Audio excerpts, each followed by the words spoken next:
Hello, Power One, and welcome to this reading on what you're not taking seriously and what it's costing you.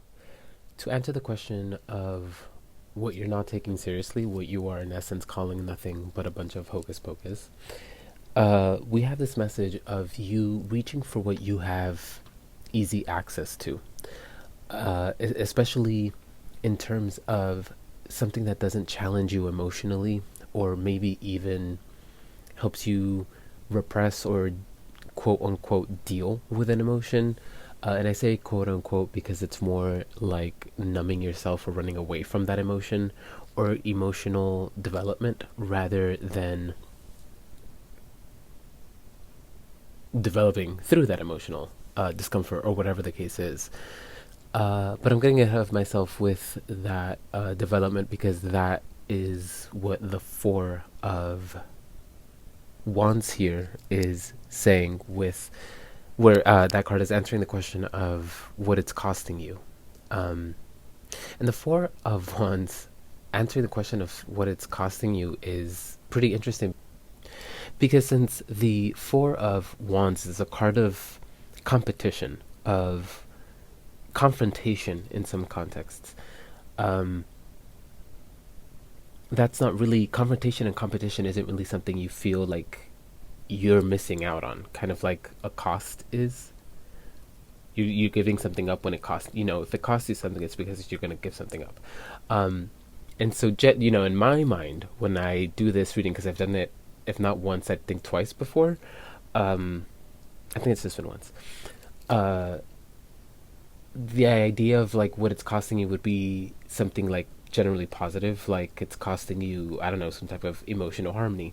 Um, but in this case, the Four of Wands being here kind of shifts the whole reading into something like a lot grander than what I intended this reading to touch on. But whatever, I'm getting ahead of myself. I'm gonna just dive into the last layer and then kind of put it all together before I get ahead of myself. But the lower row, answering the question of the benefits of taking this seriously, it's basically this message of if you start engaging with this in a positive way, you start facing this and not seeking to numb it out or run away from it, then you start to normalize engaging with this thing that makes you uncomfortable. You start to normalize that discomfort and in that way become bigger than it. Uh, it's really clear here how over time you can develop yourself into the type of person that can regulate these things that you feel you have to run away from or numb yourself from, um, in a way that it just becomes normal and you understand that it's just a way, like engaging with these things and regulating them is a normal and regular part of engaging in a functional, I mean, either relationship or life, because this reading could be touching on relationships or it could be just touching in general on, like, if we're not talking about relationships and you're numbing out or running away from something, from emotional sub, like, if you're running away or numbing yourself from emotional matter outside of relationships, and it could be something like anything you could develop an addiction to, substances or anything that you use to like deal with, like I said, quote unquote, deal with those emotional things that you'd rather not deal with. Or that if it's not that you'd rather not deal with, it's just, it's bigger than you have the capacity to deal with, rather. Then it's, again, kind of like tying it back to what I was saying earlier, then you're not really enabling any emotional progress. Now, before I continue, because it's starting to sound like, hey, you're not dealing with things and it's your fault and whatever. It's not really about placing fault or blame. It's just acknowledging this whole reading is about things that you're not really taking seriously and the benefit of you taking it seriously. And therein lies kind of what's being pointed out is that you're not taking this whole aspect of your life, because I'm sure it is a whole aspect of your life and not just this little detail. If you're not taking it seriously, you're not going to deal with it, and if you're not dealing with it, it's going to continue to manifest in ways that hurt you. And if not, and that's like might sound like intense, but if not hurt you, then hold you back. Um, so okay, to kind of give you like mundane examples. let's start with like relationships. It could be about a specific relationship where maybe in the past, let me start with a specific relationship and then kind of scope out where in a specific relationship, maybe before you had met this person, you engaged in, less, nothing too committed, right? You were just kind of having fun, etc., whatever. Things that you had easy access to. And in doing that, you weren't really being emotionally vulnerable. You weren't, there was no part of your emotional self that was engaged in any of these connections that you were making with these strangers, basically. And that's okay. We're not, if you ever feel ashamed about that, please don't bring that here because we don't slut shame here. Um, in fact, slut there is used with affection, not derogatory. Anyways, to continue. Now you met this individual and maybe you didn't know how to engage with that, whatever. Maybe you fumbled, whatever the case is. The way that you were used to engaging in clashed with the demands that relationship had in order for it to develop into something serious. And so what it's then costing you is that not only that relationship, but then the development that you could have had and gone through in order to be a part of that functional relationship, which would have been growth and development for you as an individual. And so the benefit of you dealing with that truth of however you've felt in the past and how those things, maybe those things don't work for you anymore. Maybe you're starting to realize that you just don't get what you used to from those things anymore. And if that's not true, maybe you're starting to realize that although those things are fun, maybe you want something more serious, either with that individual, if that's possible. If it's not, let it go. But if it is possible, maybe with that individual. If it's not, maybe with another person. Like maybe you're now starting to realize that you might be open to something a little more serious, a little more committed, or whatever that is for you. And so through taking this seriously, you'll then go through, or rather open yourself to, and therefore enable emotional and personal development and growth. And in engaging with those things and taking those things seriously, you then start to normalize these things that you were scared of, whether commitment or maybe it was some trust issues, whatever it was. You start to engage with those things that you realize is what cost you what it cost you in the past. And so you take that development and that growth into new relationships that you might engage with in the future with whoever you engage with them with. Now, to move that into a grander scope of where maybe it's not just about like a romantic relationship, but maybe just romantic relationships in general. And if not romantic relationships in general, then maybe just relationships in general, the relationships that you tend to engage in. Maybe you've been more comfortable in the past engaging in more superficial and surface level relationships. Again, whether if it's like romantic, it could be like, you were more comfortable with like hookups and friends with benefits type of thing, nothing too emotionally committed. And if we're talking about just general relationships, then you maybe have like one, maybe a handful of like close people that you trust, maybe not many. And beyond that, it was like either no friends or just like really surface level, nothing too deep kind of relationships, because that's what you were comfortable. And therefore, because you were not engaging in anything that demanded anything emotional of you, you therefore never got to develop yourself emotionally because you never put yourself in situations where that was possible. And so if you start to take this seriously, it's kind of feeling like, if you start to take this desire for development seriously, then you again will start to normalize engaging with the parts of you that basically scare you or deter you or cause hesitation for you to engage in these healthy, more emotionally demanding relationships. And emotionally demanding almost sounds like detrimental, and I don't want for that to be a thing, but more emotionally centered relationships. And the more you engage with that discomfort, the more you'll become accustomed to it, and therefore you'll be able to engage and enable for yourself and have access to the blessings and the benefits of healthy relationships. And to kind of pull that out beyond relationships, if we're not talking about relationships and we're therefore talking about anything that you could develop an addiction for, whether that's substances or whatever it is, then you're reaching for this thing that you have ease of access to in order to run away from or numb out from these emotional matter that you feel you don't have the capacity to deal with. By you making space for that, you are not making space for the development that is being made available to you by you dealing with these emotions that are there. And they're not going anywhere, because if they were going to go anywhere, you wouldn't have developed this reliance on whatever it is that we're talking about. And so in you taking this seriously, not only are you then enabling yourself to go through this progression and this development, which not only are you capable of, but you are again like I said earlier, you're desiring, then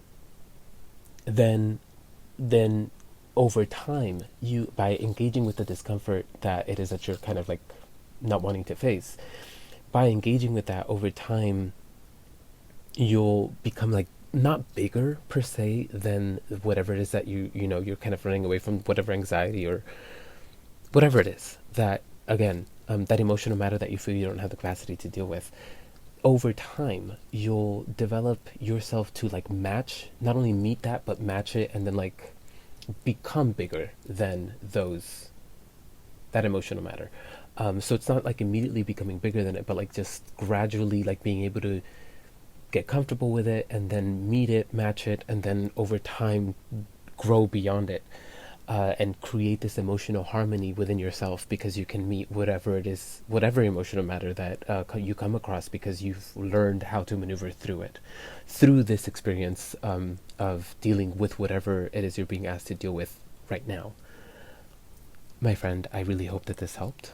Godspeed. I'll catch you on the next one. Bye. Hello, Pal 2, to this reading on what you're not taking seriously and what it's costing you. To answer the question of what you're not taking seriously, for some of you, it really is a really specific message that I'm just going to get out of the way, because if it's what you need, it's what you need, and then you can get out of here. You just need to sleep more. It's really clear cut that you are engaging in something that's keeping you up.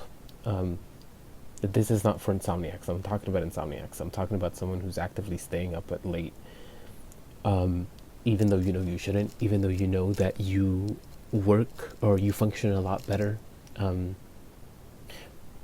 when you've gotten plenty of sleep, but you are very weirdly committed to whatever it is that you're doing.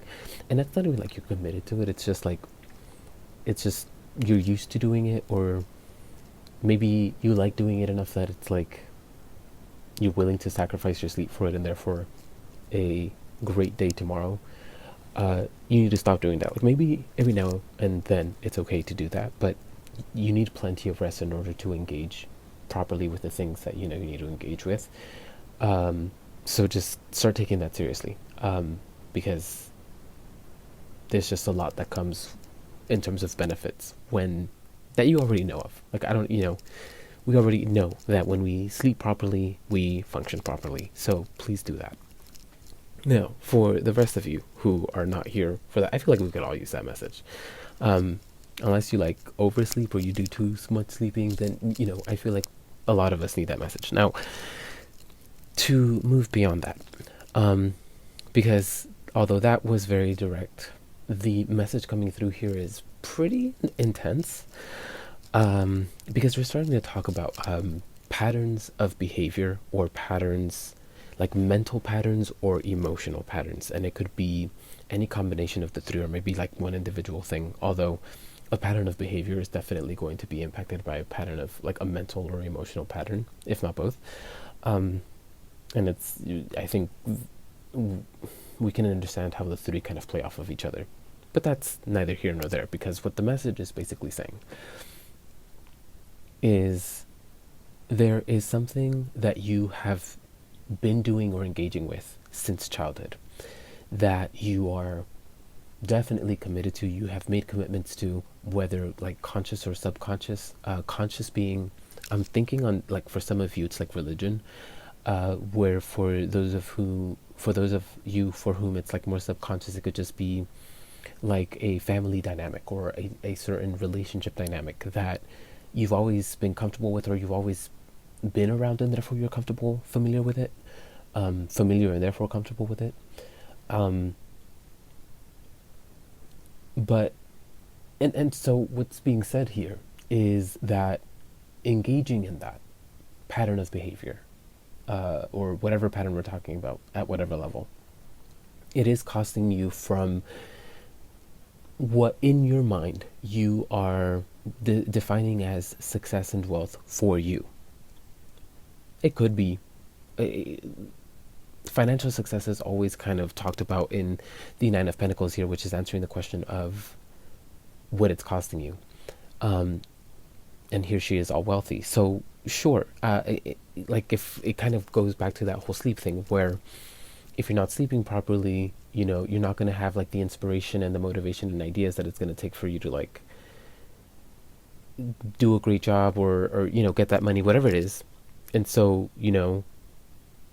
you're not being able to become this successful person that you see in your mind yourself being, because you're not taking that seriously. You're not taking the today stuff seriously, so you're not really building a great tomorrow for yourself.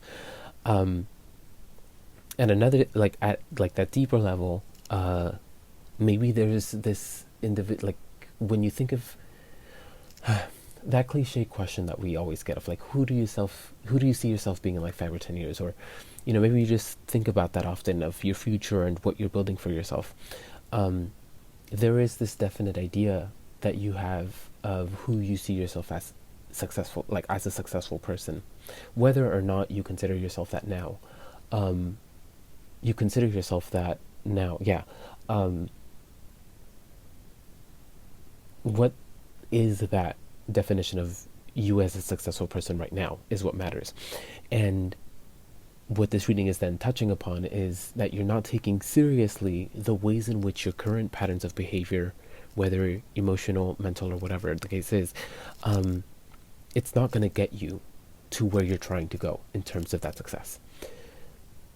So, if we're touching upon religion, it's not so much saying that your religion is getting in the way of you becoming a successful person. It definitely doesn't necessarily have to be that. For some of you, if you know that that's the truth, and you're unlearning certain toxic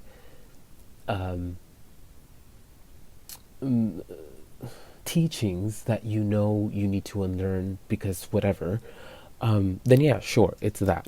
But in other ways, it's this reading is basically touching on is that there is a certain type of mentality that you might have picked up through that religion. And I want to be very careful here, because for some of you it is that, like I said earlier, that first group of, yes, there are certain things that need to be unlearned because they can be toxic when taught the wrong way or interpreted in more archaic ways, to kind of not be too offensive about it. But for some of you, it's that it's almost like you're choosing to blame the way whatever you practice for you not being able to be the type of individual that you want to be. So you have to be really careful with how that's kind of resonating for you if it is about religion, where if there's things that you need to unlearn, cool, that's what we're talking about. Once you start to take that seriously, then you'll enable for yourself that success that you're trying to achieve. But if you know deep down that, the faith that you have isn't one that has placed very restricting mentalities upon you, then what we're talking about here is almost being like a misinterpretation, or if it's not a misinterpretation, then you're applying something, a certain creed or a certain type of teaching of that religion.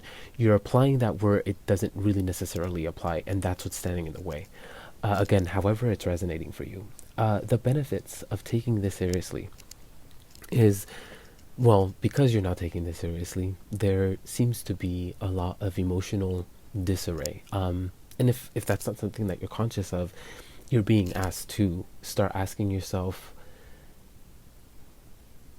where you're acting emotionally, acting out of your emotions, where you would benefit more from acting from a more rational place. And so the benefit of taking this seriously is the capacity to do that. Clearing up your emotional space because you're not. Okay, I see. Okay, I see. Um, what's being made possible? The growth. There's the emotional growth. There's emotional development, and the peace that comes with emotional development, with emotional mastery, rather. And emotional mastery doesn't mean that once you attain it, you will forevermore be on top of your emotions and a master of self-regulation, and you'll never again feel a bad day. That's not what that means. Rather, what it means is once you know the importance of like self-regulation and the importance of committing to a routine that makes space for that, then you can act out of a place where you're not like overreacting. Well, I don't want to say that because overreacting is such a misused term, and whatever. What I'm trying to say is when our emotional platter per se isn't full, and we're regulating, and whatever the case is for you, when something comes across us that would in the past when we weren't regulating might have created kind of emotional turmoil because we're regulating, now it's not, and we're able to face those things more calmly because we're again not thrown emotionally by whatever it is that we're facing now. And that's what we're talking about here, where if there's this pattern of behavior or like this whatever we were talking about with that first part, right, where whether it's religion or a certain dynamic, some sort of pattern, emotionally, mentally, behaviorally, whatever the case is, you're there's you're being asked to engage with that in order to let me reword that. In order to achieve the success that you're trying to achieve, whatever that is for you, you need to understand you're being asked to really look at yourself and the ways that you act, the ways that you make decisions emotionally or even rationally. Like maybe sometimes you make decisions that are way too rational and you just completely disregard your emotions and therefore other people's, and then maybe you've lost certain relationships because you act a little too rationally. For those of you for whom it might be true. So again, just use your discernment, whatever it means for you. For those of you for whom it's religion, like again, how we were saying earlier, use your discernment, whatever the case is. Not only like what's part of what you're not seeing about that success that you're trying to achieve is that in order to achieve that, there's an emotional mastery that's necessary. And an emotional mastery and a capacity for emotional regulation that is necessary in order for you to like go through the things that you need to go through in order to become that successful person. Because anything worth having isn't easy, right? So you might feel right now like, oh, it's just too much to go through. It's too far away. That goal that I want, that success that I want, it's too many things to go through, and I don't like it. It feels overwhelming. And maybe it feels overwhelming because you are not comfortable with engaging with overwhelm and, finding the time to ground and calm yourself long enough to do one thing at a time for however long it takes in order to achieve all of the things that are overwhelming you in order to like accomplish that goal. If you've already gone through that, then you already know that that's true, and you're just scared of doing that again. And the point, you already know what to do in that case. But the point is, it feels overwhelming because, again, anything worth having is. And so the point is, you kind of need to get comfortable with that overwhelm, in order to become or achieve whatever it is that you're trying to achieve. I really hope that helped. I know that that was kind of confusing and roundabout. But yeah, Godspeed. I'll see you at the next one. Bye. Hello, Pile 3, and welcome to this reading on what you're not taking seriously and what it's costing you. To answer the question of what you're not taking seriously, and let me just start by saying that this one's really uncomfortable to hear, especially if you haven't gone very far down the road of healing this thing. But if you have, and if you are very far along on that journey, then this is going to be nothing but affirmation for you, as it should be. And if you aren't, if you're that first type of person I was talking about, where you're not very far along that path, if at all, then that discomfort, that should be there too. And if it's too uncomfortable to face this right now, then I want to leave you with the fact that you're here is proof that your intuition, your gut, knows it wants to move away from this. But you are just not quite there yet, consciously. And that is what it is, and we're going to move on with the reading now. What you're not taking seriously is that relationship is dead. I'm not necessarily honing in on it being a romantic one. It definitely can be. Well, the more specifically how the message is coming through is your place in that relationship no longer exists. So it could be like your place in a friend group also is something that's really coming through. And if not a friend group, then just a friendship. The point is that relationship, those relationships, are dead, and what's also part of that truth is the impact it has had on you. You're not taking that seriously, and it's time for you to, because what it's costing you is the progression that is being made available to you now.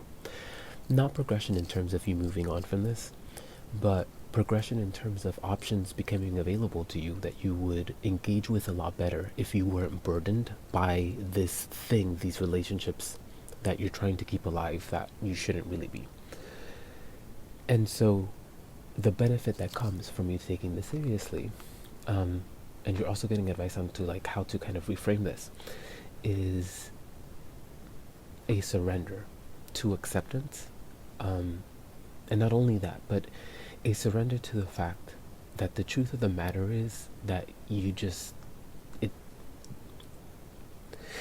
in some cases it's the truth of your place, your part in the dissolving of that relationship or relationships, but rather like what's coming more specifically is like the truth of it, whether or not you played a part in it, and it's definitely about like what they did or how they acted, whatever it was the reason that it's now no longer existing.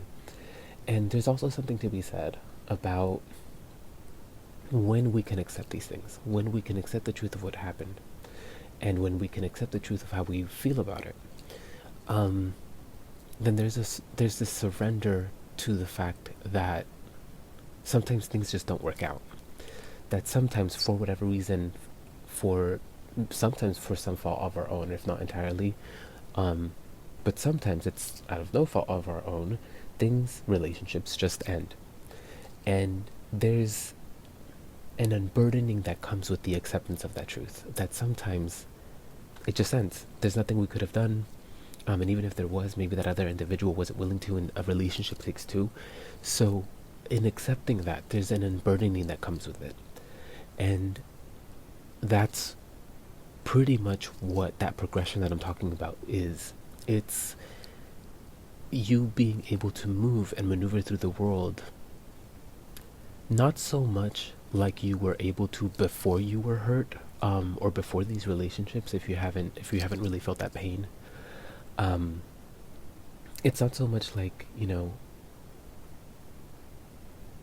because the Page of Swords would indicate like you moving in a way where you're not entirely,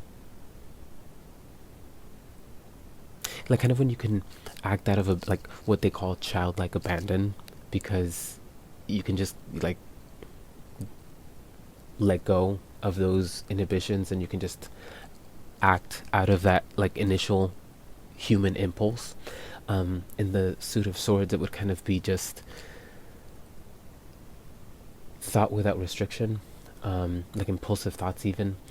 So in the context of this reading, though, the way that I'm kind of getting it is being able to move in relationships without the,